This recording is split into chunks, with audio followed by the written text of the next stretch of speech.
नमस्कार, दुपारचे 4 वाजता आहेत. या बातमीपत्रामध्ये आपल्या सगळ्यांचं स्वागत. मी प्रसाद काथे. पहिली बातमी आहे ती बकरी ईदच्या निमित्तानं होत असलेल्या संघर्षाची आणि वादाची. भारतीय जनता पार्टीच्या नगरसेविका प्रीती साटम यांना धमक्या मिळतात. कुर्बानीसाठी आणलेल्या बकऱ्यांना ठेवण्यासाठी उभारलेल्या मंडपाला त्यांनी आक्षेप नोंदवला.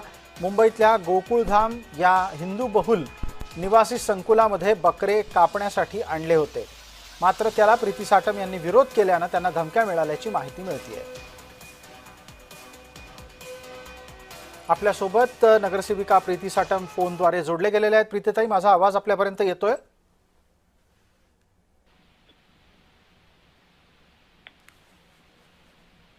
प्रीती साटम आपल्यासोबत फोनवर आहेत.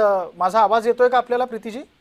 हो, येतोय. हा, प्रीती साटम, कालही आपण बोललो होतो याच विषयावर. आजही या निमित्तानं नवी तपशिलातली माहिती अशी येते की तुम्ही बकऱ्या कापण्यासाठी उभारलेल्या मंडपाला विरोध केला, त्यामुळे तुम्हाला धमकी मिळते. धमकी कुठून आली? फोनवरून आली का? फोन भारतातला आहे का भारताबाहेरच्या नंबरचा आहे? ते शोधावं लागेल, कारण फोन कॉल आणि व्हॉट्सअप कॉल वगैरे येत आहेत.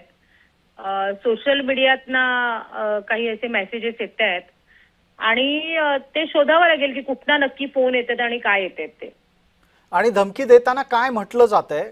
कोणत्या प्रकारे प्रतिकार केला जाईल असं सांगितलं जातंय? कसं आहे, त्यांच्या धमक्यांना, या फुटकळ धमक्यांना कोणी भीक घालत नाही. कारण आम्ही भारतीय जनता पार्टीचे कार्यकर्ते आणि आमचा डीएनएच हिंदुत्ववादीचा आहे. त्यामुळे मोदीजींच्या नेतृत्वाखाली, आमचे मुख्यमंत्री देवेंद्र फडणवीस यांच्या नेतृत्वाखाली, मुंबई अध्यक्ष अमित साटमजी यांच्या नेतृत्वाखाली काम करत असतो. त्यामुळे ज्या पद्धतीने खुल्या जागेवरती जो बकऱ्या कुर्बानीचा विरोध केला आम्ही, ते बेकायदेशीर काम करण्यासाठी आम्ही कायद्याने विरोध केलेला आहे. त्यामुळे जर कोणाची हिंमत असेल तर त्यांनी समोर येऊन धमक्या द्याव्या, समोर येऊन बोलावं. अशा फुटकळ धमक्यांना फोन करून, मेसेज करून काही होणार नाहीये आणि आम्ही काही भीक घालणार नाहीये त्याला मी. आणि जसे माझं काम आहे ह्याच्या पुढे सुद्धा त्याच पटीने, त्याच्या 4 पटीने करत राहणार आहे. जी प्रीतीजी, आता राज्यामध्ये आपलं सरकार आहे, गृह विभाग सुद्धा आपल्याच पक्षाकडे आहे. तुम्ही पोलिसांना तक्रार केली आहे का? हो, आता म्हणजे आजच मी पोलिसांकडे तक्रार करणार आहे, दिंडोशी पोलीस स्टेशनमध्ये. ते ह्याच्यासाठी की हे नक्की कुठला फोन येत आहेत आणि कशाचा, म्हणजे घाबरणं किंवा हे आपल्यात बसतच नाहीये. पण ते समोरासमोर येऊन त्यांनी करणं हेच अपेक्षित आहे. म्हणून आम्ही एक जस्ट देऊन ठेवते ते कुठनं आलेत, काय आलेत फोन. ठीक आहे, खूप खूप धन्यवाद या आपल्या प्रतिक्रियेसाठी.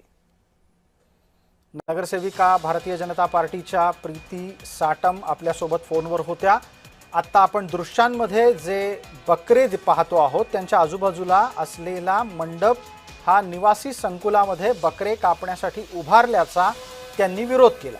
तिथून हे प्रकरण सुरू झालंय.